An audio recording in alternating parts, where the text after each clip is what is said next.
may mga atraso na sa sobrang lalim ng sugat na naiwan ay tumatawid hanggang kabilang buhay. At ang kaluluwa ng naagrabyado ay hindi mapapayapa hanggat hindi nakakamit ang katarungan. Kumbaga, mata sa mata, ngipin sa ngipin. At sa ating kwento ngayong Biyernes ng Kababalaghan, multo sa multo. At dahil ang paghihiganti ng isang kaibigan na dawit sa onsehan ay mauuwi sa bangayan o walang katapusan. Parang isang siklong umiikot-ikot lamang ng buweltahan at pananakot. Dahil sinulat po ni Ginong Orly Aquino ang kwento natin ngayong Biyernes, punong-puno ng misteryo tungkol sa rambulan ng mga multo. Ito na po mga kapatid, atin na pong simulan ang dulang pinamagatang kaluluwa kontra kaluluwa. Arthur!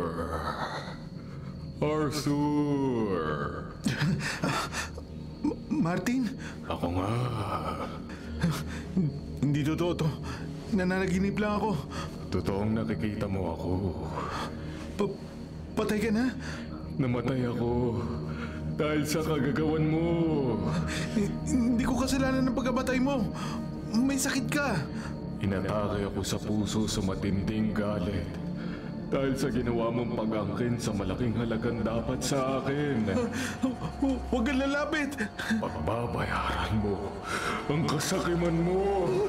Layuan mo ako! Hindi kailanman habang nabubuhay ka. Wag! Papatayin kita!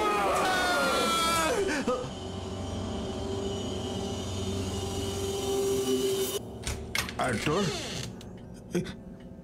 Papa? Ba't ka sumigaw? Hindi ka natatakot, Papa? Ba't ako matatakot? Hindi mo ba nakita ang nasa loob ng kwarto ko? Kaya bigla akong lumabas? Anong meron? Yung kaluluwa? Kaluluwa? Ano bang pinagsasabi mo? Wala akong nakikita dapat na katakutan sa itinuturo mo. Nawala? Nalingat lang ako sandali. Nawala na sa kwarto ko yung kaluluwa ni Martin.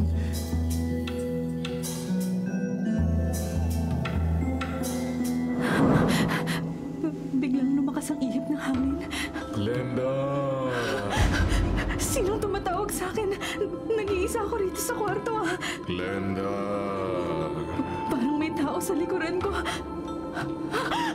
Martin! Ako nga! Ang asawa mo! Diyos ko! Multo! Huwag kang matakot sa akin!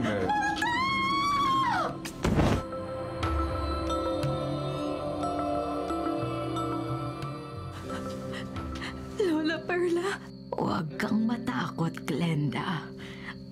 maniwala po kayo sa akin. Naniniwala akong totoong nagpakita sa'yo ang kaluluwa ng yumaong asawa mo. Kaya hinimatay ka sa takot kanina at dinatnan kitang walang malay dito sa kwarto mo. Nang matauhan nga po ako, akala ko narito pa ang multo ni Martin. Mahigit 1 buwan nang nailibing ang asawa mo.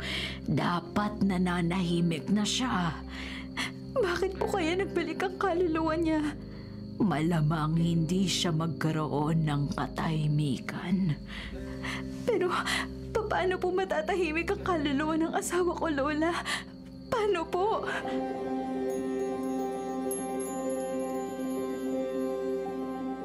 Kaibyang, ba't ho kayo napailing? Sa paulit-ulit kong pagbalasa sa mga baraha, Glenda. Matapos ako magsagawa ng ritual at orasyon bilang faith healer, iisang mensahe sa akin ng mga baraha. Totoo ang hinala ninyo ng Lola Perla mo. Na hindi matahimik ang kaluluwa ng yumaong asawa ng apo ko, Ibyang. Oho, Aling Perla. At may nais ho siyang ipaalam sa akin kaya nagpapakita sa akin ang kaluluwa niya. Ganun na nga, Glenda. Kaya tama lang na sumangguni kayong maglola sa gaya kong espiritista.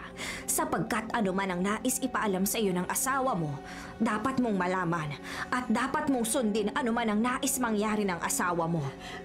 Paano ko malalaman kung ano ang gusto niyang mangyari, Kaibyang? Kausapin mo ang multo ng asawa mo. Hindi ko ho kayang gawin yun. Takot ho ako sa multo eh. Pag nakakita ho ako ng kaluluwa, hinihimatay agad ako sa takot. Pag di mo nakausap ang asawa mo, di mo malalaman kung ano ang nais niya. At pag di naganap ang gustong mangyari ng asawa mo, patuloy na magbabalik ang kaluluwa niya rito sa lupa at hindi siya magkakaroon ng katahimikan sa kabilang buhay kailanman.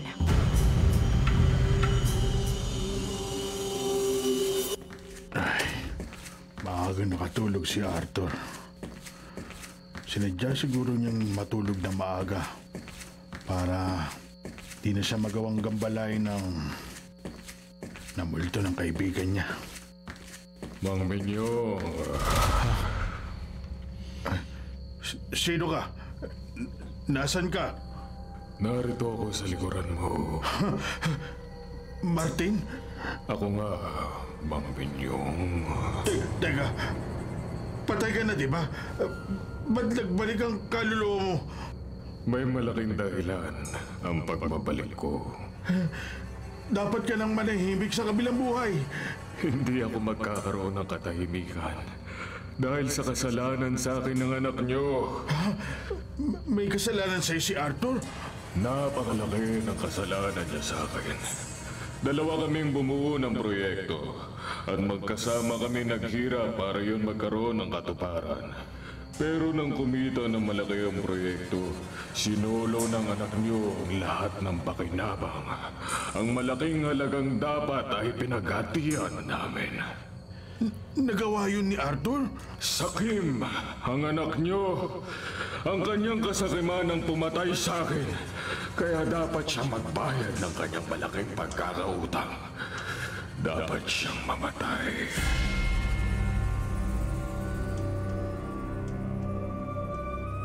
Maliwanag ang mensahe sa akin ang binalasa kong mga baraha, Glenda. Patuloy na magbabalik at manliligalig ang kaluluwa ng asawa mo hanggang di natin nalalaman ang dahilan ng pagbabalik niya at di natin siya natutulungan. Gusto ko hong makatulong sa kaluluwa ng asawa ko, Kaibyang. Ba't ayaw mong pumayag na maging daluyan ka ng espiritu ng asawa mo para makausap ko siya at mabatid natin ang dahilan ng pagbabalik niya? Mamamatay ho ako sa takot. Matatakot ka ba kahit di mo makita ang kaluluwa ng asawa mo at makausap mo lang siya? Paano hong... Ang Lola Perla mo ang gagawin kong medium para maging daluyan siya ng kaluluwa ng yumaong asawa mo upang makausap mo siya. Ay, pumayag ka na, Glenda. Lola, papayag po kayo sa gustong mangyari ni Kaibyang? Eh, ba't hindi? Kung yun lang ang paraan upang matigil na ang pagmumulto ng asawa mo. Kung ganon, Aling Perla, pumikit kayo at magsasagawa na ako ng ritual at orasyon upang sumanib sa katawan niyo ang kaluluwa ng yumaong asawa ni Glenda. Nakapikit na ako, Ibiang. Abater, arepo, tener.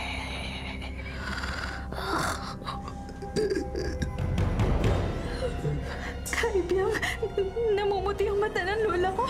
Sumasanib na sa katawan niya ang kaluluwa ng asawa mo, Glenda. Makakausap mo na ang kaluluwa ng yumao mong asawa. Makakausap mo na si Martin. Ngayong nawalan ng maalay ang lola mo, Glenda, nasa katawan na niya ang kaluluwa ng asawa mo.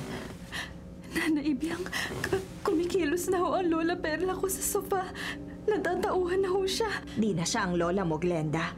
Kausapin mo na ang kaluluwa ng asawa mo. Natatakot ho ako, Nanaibyang.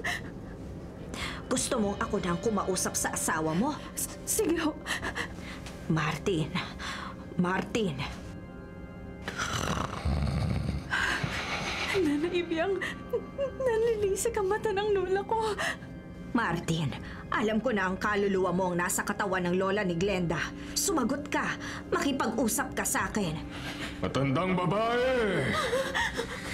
Ang boses ng lola ko, naging boses ng namatay kong asawa. Pero paano, parang nanggagaling sa malalim na balon. Matandang babae, ba't mo ginagambala ang kaluluwa ko? Martin, natatakot ang asawa mo sa pagbabalik mo rito sa lupa. Tigilan mo na ang pagmumulto. Manahimik ka na saan man ang dapat mong kalagyan. Huwag mong paghimasukan ang pagbabalik ko, matandang babae. At lalong huwag mong hadlangan kung ayaw mong mapahamak, kung ayaw mong mamatay.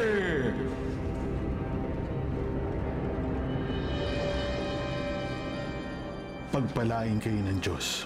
Father Romy, lumapit ako sa inyo. Pagkatapos nyo magmisa rito sa simbahan, di lang upang magmano sa inyo. Meron akong problemang isasangguni sa inyo. Ano ho yun? Alam ko ho na bilang isang alagad ng Diyos, malaki ang maitutulong nyo sa anak ko. Anong problema ng anak nyo? Pinagbumultungan ho siya ng kaibigan niya.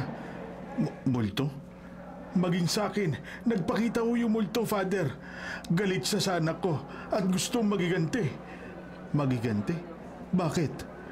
Father, kung inyong mamarapatin, ipaalam niyo sa akin ang dahilan ng pagbumulto ng kaibigan ng anak niyo para malaman ko kung ano ang mabuti niyong gawin.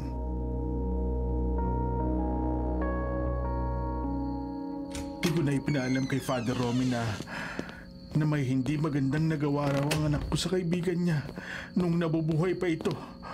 Kaya ngayon, pinagmumultuhan siya. Ay, isa pa, di ako naniniwalang magagawa ng anak kong mangargabyado ng ibang tao, lalo na ang isang kaibigan. Ba't biglang lumakas ang hangin? Wala namang bukas na electric fan dito sa loob ng bahay. At ano yung naamoy ko? Amoy kandila. Ay, kinikilabutan tuloy ako. Parang may gumagala dito sa bahay namin na nakaluluwa.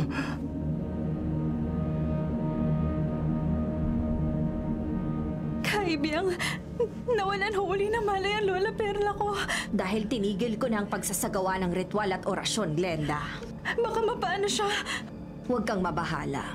Matatauhan din siya. Humiwalay na sa katawan niya ang kaluluwa ng yumaong asawa mo. Nadinig ko ho ang sinabi kanina ng kaluluwa ng asawa ko habang nakasanib siya sa katawan ni Lola Perla. Nagbabanta siya sa inyo, Kaibiyang. Ayaw niyang panghimasukan ko at hadlangan ang pagbabalik ng kaluluwa niya dito sa lupa. Paano ho yan? Glenda, ayoko malagay sa peligro ang buhay ko. Kaibiyang. Pwede akong pinsalain ng isang multo, kaya hindi ko na panghihimasukan o hahadlangan anuman ang gawin ng kaluluwa ng asawa mo.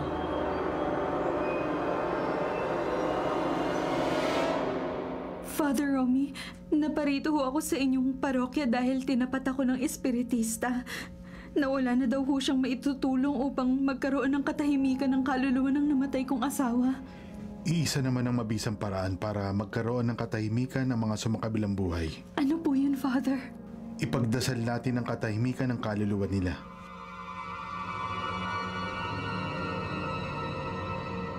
Tama ang naisip ko. Magdadasal ako.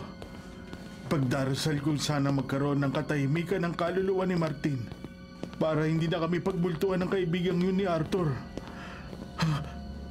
May naamoy na naman akong kandila na para bang nagpapaiwatig na may multo dito sa bahay. Papa. Sino tumatawag sa akin? Nag-iisa ako rito sa bahay. Papa. Irma? Ako nga ho. Multo!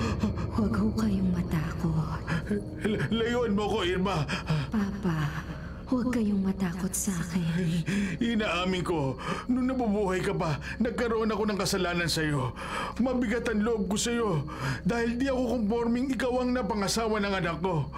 Kaya nung sumakit ang tiyan mo at nagkataong tayong dalawa lang ang narito sa bahay, hindi kita naisugod kagad sa ospital na naging dahilan upang pumutok ang appendicitis mo na yung ikinamatay. Papa. Alam kong nagkasala ako sa'yo, pero pinagsisisihan ko na yon, Irma. Hindi ko kayo sinisisi sa pagkamatay ko. Patabarin mo ko. Pinatawad ko na kayo sa lahat ng mga naging pagkukulang at kamalian niyo sa akin. Huwag mo na akong pagbultuhan. Wala ho akong masamang hangarin kaya nagpakita ako sa inyo. Hindi ka nagbalik upang magigantihan ako? Hindi ho, Papa. Ba't nagpakita ka sa akin? Minsang dumalaw ho ako kay Arthur. Nakita kong parang naliligalig siya. Mabigat ang problema ng asawa mo, Irma. Pinagmumultuhan siya ng yumaon niyang kaibigan. Sino ho, Papa? Sino hong nagmumulto kay Arthur?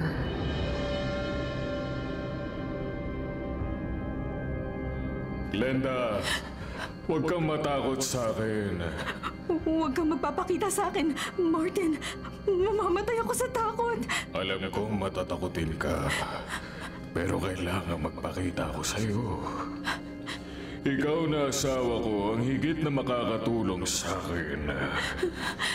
Anong maitutulong ko sa'yo? Nagrabyado ako. Gusto kong maghiganti. Maghihiganti ka? Pakiusap. Iganti mo ako sa taong may malaking kasalanan sa akin. Iganti mo ako!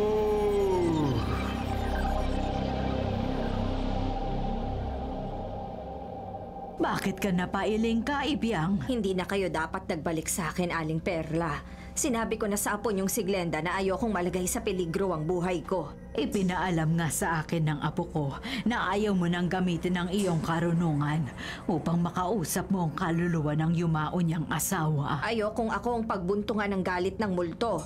Ipinaalam rin sa akin ni Glenda ang dahilan ng pagmumulto ng asawa niya. Hindi na ho ako interesadong malaman yon. Kaibiyang, ikaw lamang ang alam kong makatutulong para matahimik ang kaluluwa ng asawa ni Glenda. Maraming espiritista. Tulungan niyo sana kami. Dinaramdam ko. Handa kaming magbayad ng malaking halaga. Ha? Malaking halaga? Meron ako na itatabing pera, Kaibiyang. Lahat ng yon ipagkakaloob ko sa inyo. Gawan niyo lamang ng paraang matahimik ang multo ng asawa ng apo ko.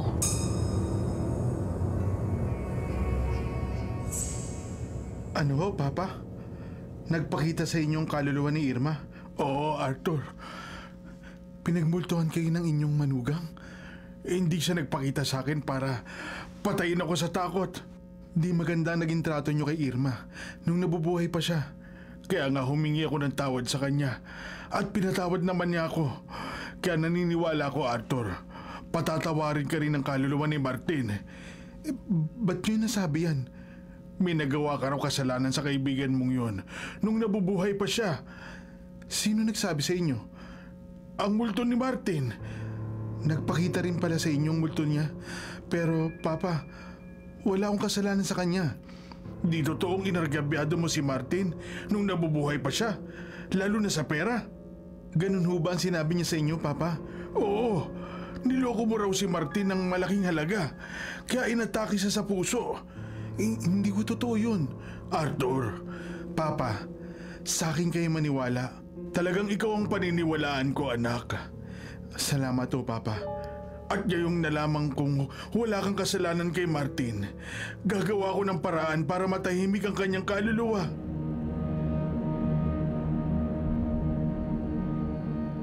Father Romy, dito ho nakalibing ang kaibigan ng anak ko. Ako na ho ang bahala. Salamat ho, napakiusapan ko kayong sumama sa akin dito sa sementeryo. Gaya ng inyong paniniwala, naniniwala rin akong pwedeng magkaroon ng katahimikan ng kaluluwa ng kaibigan ng anak nyo kung ipagdarasal ko siya at bebendisyonan ang nitsyo niya.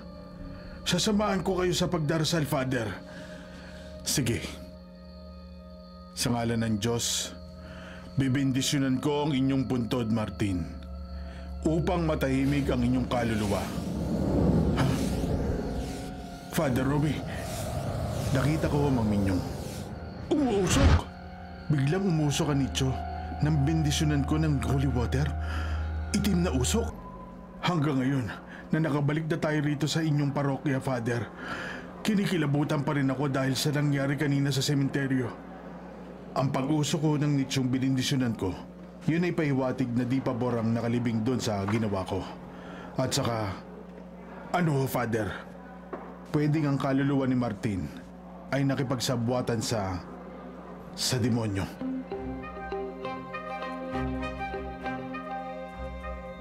Ibiang, anong desisyon mo?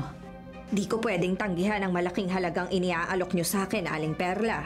Ba't hindi nyo pagampanan ng trabaho mo? Nagsagawa na ho ako ng ritual at orasyon at nagbalasan na rin ako ng baraha para makipag-usap uli sa aking kaluluwa ng asawa ng apo nyo. Pero Pero Ibiang? nararamdaman ko ho, may kumukontra sa karunungan ko. Sinong kukontra sa iyo? Hindi ko ho alam. Gawin mo ang iyong trabaho, Ibiang. Ibibigay ko lamang sa iyo ang halagang pinag-usapan natin kung matitiyak kong hindi na magbabalik ang multo ng asawa ng apo ko.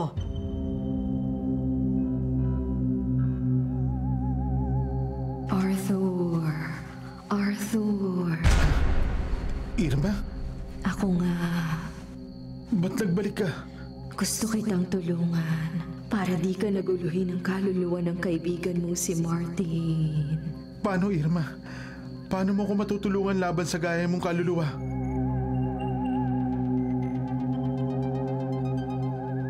Ano, Arthur? Nakausap mo na ang multo ng asawa mo? Oo, Father Romy. At siya ho nagsabi sa akin na lumapit ako sa isang paring katulad nyo para ipagdasal ang kaluluwa ng kaibigan kong nagmumulto. Susundin ko ang sinabi mo, Arthur. Ipagdarasal ko ang kaluluwa ng kaibigan mo. Kundi raw magiging epektibo ang pagdarasal nyo, Father, ang kaluluwa ng asawa kong kikilos. Wala namang ibang bagay dito sa lupa ang higit ng mabisa kaysa sa panalangin. Yun ang paniniwala nyo, Father. Yun ang totoo.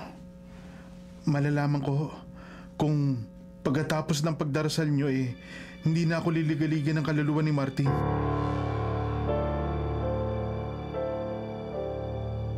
Ay, gabi na. Tahimik na ang buong paligid. Ito ang magandang pagkakataon para manalangin ako ng time team. Ay, lulud ako sa harap ng altar dito sa parokya. At ipagdarasal ko ang kaluluwa ng yumaong kaibigan ni Arthur para hindi na siya ligaligin yun. Ha? Biglang lumakas ang hangin. At may naamoy akong kadila. Palatandaan ba ito na may katabi akong multo? Father Romy! May puting usok na lumitaw sa likuran ko. Hugis tao. Kaluluwa? Ako si Martin. Ay, ikaw ba yung kaibigan ni Arthur? Magkaibigan kami dati. Hindi na ngayon. Matatahimik ka na. Hindi mangyayari yun. Ipagdarasal kita. Matatahimik lang ako pag nasingil ko na ang utang sa akin ni Arthur. May utang sa'yo si Arthur? Meron. Siya naging dahilan ng kamatayan ko. Hindi niya sinabi sa akin yun. Tuso si Arthur. Mapagsamantala. Hudas! Traidor! Kaya wag na wag mo siyang tutulungan. Martin. Nakita ko nang lumapit siya sa'yo. At narinig kong nangako ka sa kanyang tutulungan mo siya. Kaya nga ipagdarasal kita para matahimik ka na. Hindi ako matatahimik hanggang hindi ako nakakapaghiganti kay Arthur. Martin, totoo man na nagkasala sa'yo si Arthur. Patawarin mo na siya. Ipaubaya mo na sa Diyos ang pagpaparusa sa kaibigan mo. Father Romy, binabalaan kita. Huwag kang makiisa kay Arthur laban sa akin. Pag hindi, madadamay ka. Madadamay ka sa galit at paghihiganti ko.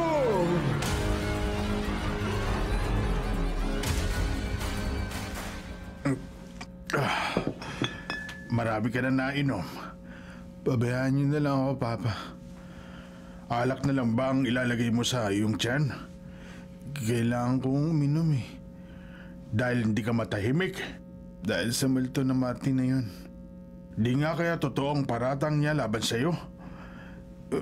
Papa, di ka ba naniniwala sa akin? Hindi pwedeng di ako maniwala sa'yo dahil anak kita. Pero kung may nagawa kang pagkakamali, anak, ituwid mo. Kung may dapat kang ibigay kay Martin, ibigay mo sa naulila niyang pamilya. Yun lang ang paraan para hindi ka na niya pagmultuhan. Para pare-pareho kayong matahimik.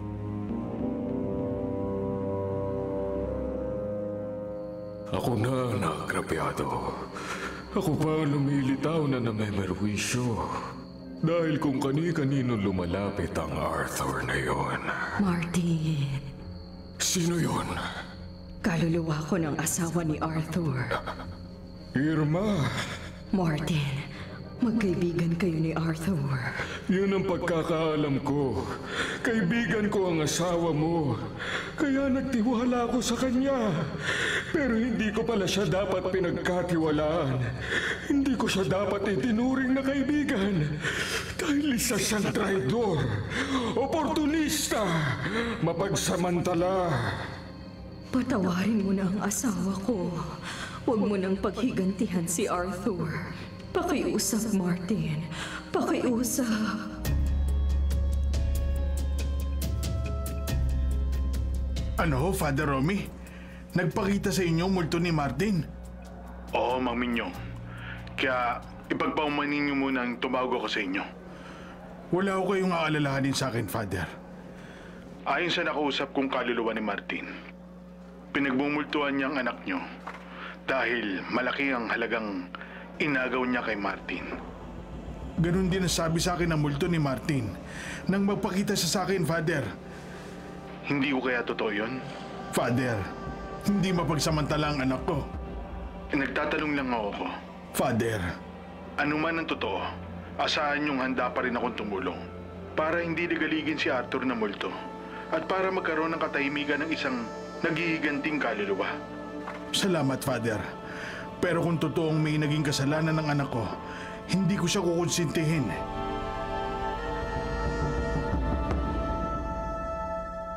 Martin, hindi ka na kumibo. Irma, madali para sa'yo na sabihing patawarin ko na ang asawa mo. Yun lang ang dapat mong gawin. Dahil hindi ikaw ang traidor. Ang pagtatanim ng galit ay di makabubuti sa'yo. Hindi ka matatahimik. Hindi baling hindi ako matahimik kailanman. Baka pagiganti lang ako sa asawa mo. Wag, Martin. Kahit anong sabihin mo, hindi mawawala ang galit ko kay Arthur. Magkaroon lang ako ng pagkakataon. Papatayin ko siya.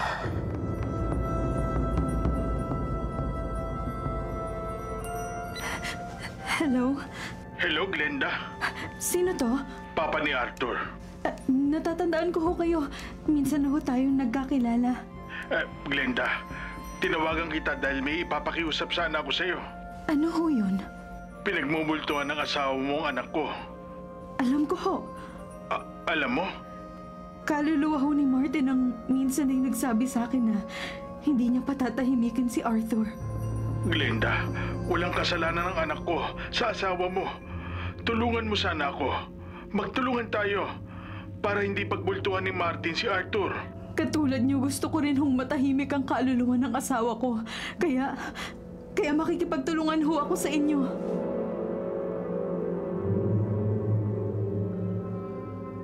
Salamat, naging maunawain si Glenda.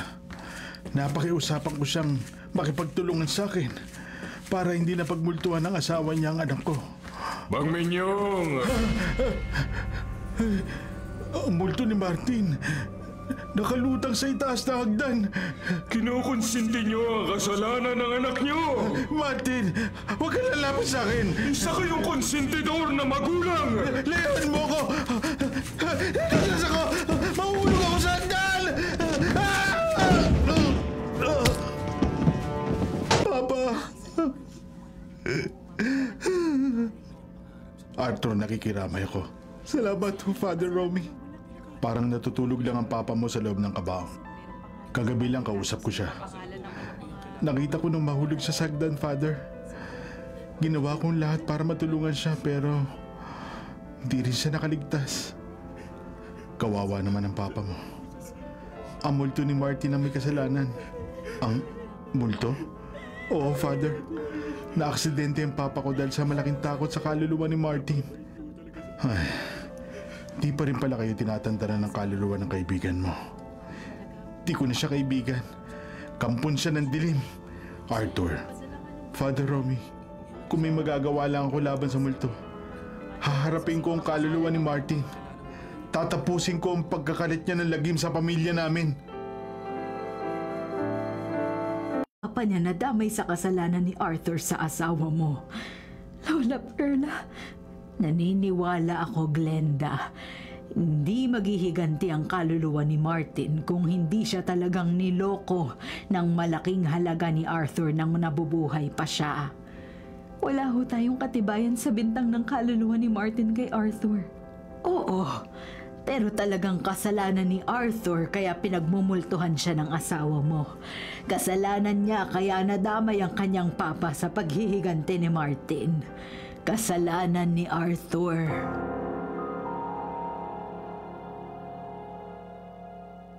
Hindi mapura sa isip kong sinabi ni Lola Perla. Naniniwala ako, Glenda, na hindi maghihiganti ang kaluluwa ni Martin kung hindi siya talagang niloko ng malaking halaga ni Arthur nung nabubuhay pa siya. Sa panahon ng pagsasama namin ni Martin, kabisado kong mabait ang asawa ko. Hindi naninira ng ibang tao.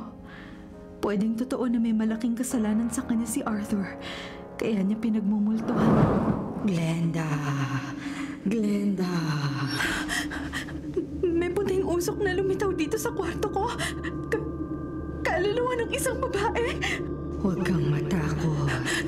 Sino ka? Ako si Irma, asawa ni Arthur. Ang alam ko patay ka na. Nakipaglamay pa ako sa'yo nung nakaburol ka at nakipaglibing ako sa'yo. Nagbalik ako. Nagpakita sa'yo para matapos na ang lagim na inihahasik ng multo ng asawa mo. Huwag kang lalapit sa akin.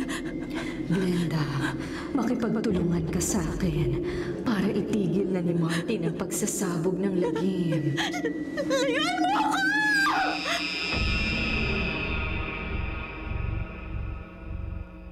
Ikaw si Arthur, yung pinagmumultuhan ng yumaong asawa ni Glenda? Ako nga ho, kaibyang. Paano niyo ako nakilala? Nabanggit ka na sa akin ni Glenda nung lumapit sila ng lola niya sa akin. Kaibyang, naparito ako sa inyo dahil may nakapagsabi sa akin na isa kayong mahusay na espiritista. May kaalaman nga ako sa pakikipag-ugnayan sa kaluluwa ng mga yumao na. Baka matulungan niyo kung mapigilan ang pagmumulto sa akin ni Martin at di na siya makasulpot rito sa lupa. Mabigat ang hinihiling mo. Malalagay sa panganib ang buhay ko. Handa ako magbayad kahit magkano. Kahit malaking halaga?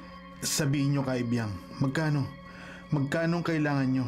Gawan niyo lang ng paraan na hindi na ako pagmultuhan ni Martin.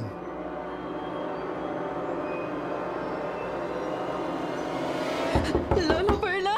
Lola! Bakit, Glenda? Ba't ka sumigaw? Ba't parang takot na takot ka? Lola, ang multo ng yumaong asawa ni Arthur nasa kwarto ko. Ay, huwag kang matakot. Ako ang bahala sa kanya. Lola, mag-ingat ho kayo. Lola, Ba't pinagmumultohan mo si Glenda? huwag kayong magalit. Ipaghihiganti mo ang pagkamatay ng papa ni Arthur, ganun ba? Papatayin mo rin sa takot kami ng apo ko?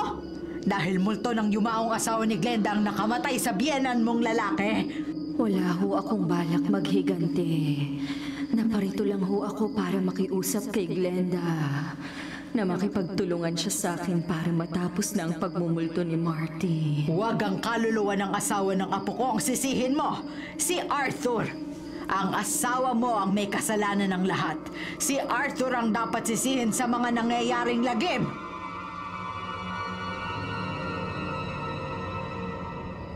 Glenda! Naglaho na sa kwarto mo ang kaluluwa ng yumaong asawa ni Arthur. Naitaboy ko na siya. Wala ka nang dapat ikatakot, apo. Lumabas ka na rito sa sala. Glenda! Ha? Wala rito sa loob ng bahay si Glenda. Saan nagpunta ang apo ko? Glenda! Glenda! Matandang espiritista. Ha? Multo? Kaluluwa ng isang babae na nakalutang sa hangin ang biglang lumitaw dito sa bahay ko? Kaluluwa ko ng asawa ni Arthur. Ha? Ba't ka nagpakita sa akin? Nakita kong lumapit sa inyo ang asawa ko. Humingi nga ng tulong sa akin si Arthur. Narinig kong bibigyan niya kayo ng malaking halaga. Tulungan niyo lang siyang maitaboy ang kaluluwang nagmumulto sa kanya. Dahil may presyo ang aking serbisyo. Binabalaan ko kayo. Huwag kayong gagawa ng anumang hakbang na lalong makadaragdag sa nangyayaring lagim kung ayaw niyong managot kayo sa akin.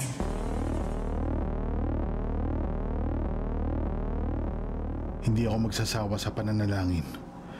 Pasasan ba't matitigil din ang pagmumulto ni Martin? Ha? May babaeng naglalakad sa tabi ng highway. Itatabi ko muna tong kotse. Mapanganib para sa kanya maglakad sa ganitong lugar sa 10 oras ng gabi nang nag-iisa. Miss, sandali lang. Ba't naparito ka sa highway? Gusto mo, ihatid muna kita sa pupuntahan mo? May mahalaga akong lakad. Saan ka pupunta? Meron akong papatayin. May papatayin ka? Si Arthur. Wala ka sa sarili mo. Pero bago ko siya patayin, uunahin kita. Wag, miss! Huwag mo ko sakalin! Bitawang mo leg! Hindi ka makakawala sa akin. Bibigayin ko ang leeg mo. Tuturugin ko ang lalamunan mo. Papatayin kita. Glenda!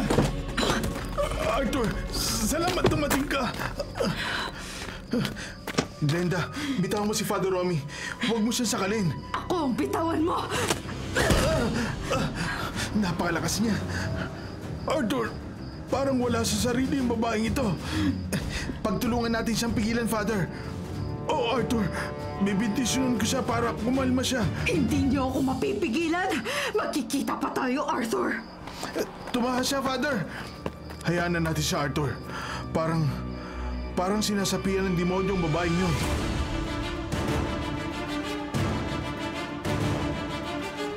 Kaluluwa ng asawa ni Arthur! Lumayo ka rito sa aking pamamahay! Lumayo ka!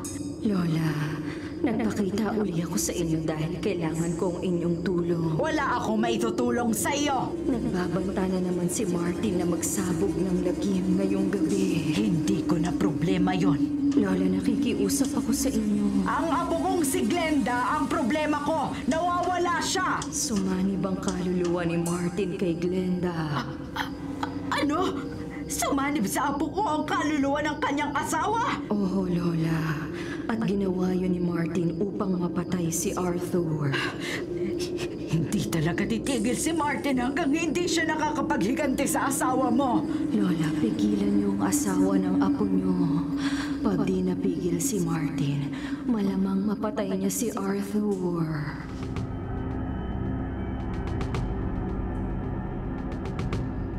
Totoo nakagawa ko ng kasalanan kay Martin. Niloko ko siya ng malaking halaga nung nabubuhay pa siya. Pero dahilan ba yun para patayin niya ang papa ko? At pati ako paulit-ulit niyang pagmultuhan? Hindi ako papayag mapatay ni Martin. Itong kapirasong kahoy sa ulo mo! No! Ngayong nakahantusay kang di makagulapay, Arthur, wala ka nang ligtas.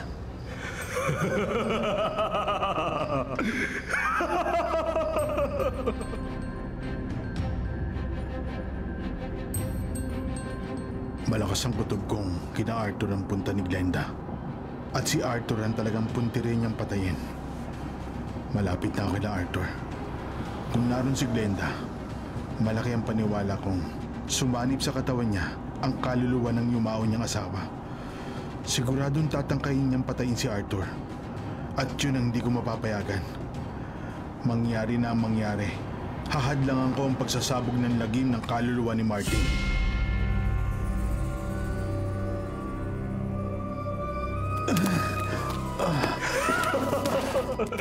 Sige, Arthur. Kumapang ka sa lupa. Tingnan ko lang kung matatakasan mo aking pag-iingat. Martin! Oo, ako nga, Arthur. Sumanib ako sa katawan ng asawa ko para mapatay kita. Wag! Pagbabayaran mo ng buhay mo ang ginawa mong pagtraidor sa akin. Ang pagkamkam mo sa malaking halaga, dapat ay para sa akin. Martin, ayoko pang mamatay. Maawa ka sa akin. Maawa? Naawa ka ba sa akin nang traidorin mo ako?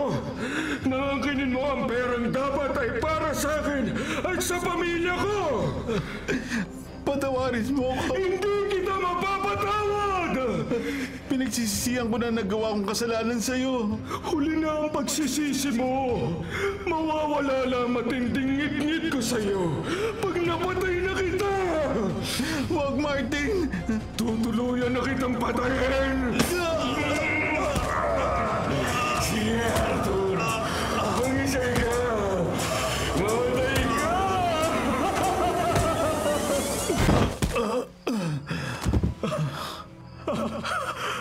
Pumagsak na siya. Hindi na kumilos. Napatay ko na si Arthur. Nakapag-iganti na ako sa kanya!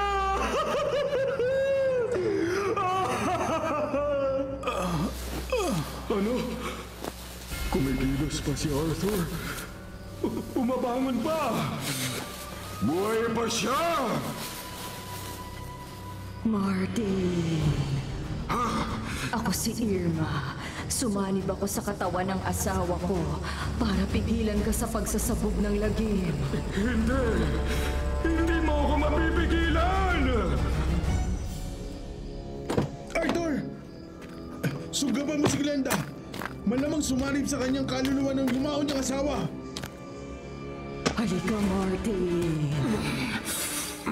Bitiwan mo ako! Huwag mo siyang bitiwan, Arthur. At bibindisunod ko siya. Wag! Sa ngalan ng Diyos, kaluluwang di magkaroon ng katahimikan. Magbalik ka sa dapat mong kalagyan. Huwag mo nang gambalain ang mga buhay kailanman. Manahimik ka na sa ngalan ng Diyos!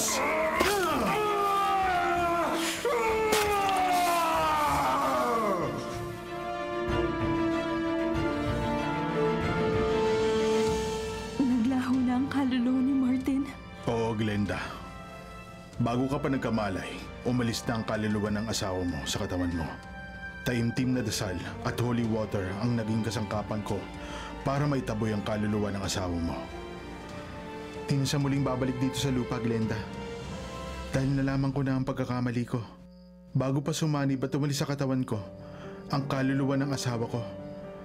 Kaya ang malaking halagang kinamkam ko kay Martin ay isasauli ko na sa iyo para matahimik na ang multo ng asawa mo at para di na muling magsabog ng lagimang naghihiganting kaluluwa. Mga kapatid, ito po ang inyong kapatid na si Lord De Vera, nagsasabing, sana dito na tayo sa totoo. Dito na tayo sa True FM. At sana po'y mag-subscribe kayo at mag-follow sa mga social media accounts po ng @TrueNetworkPH. Sa Facebook, Instagram, sa X, sa YouTube, sa TikTok, at sa mga podcasts. Sana po, dito na tayo sa totoo, mga katrupa.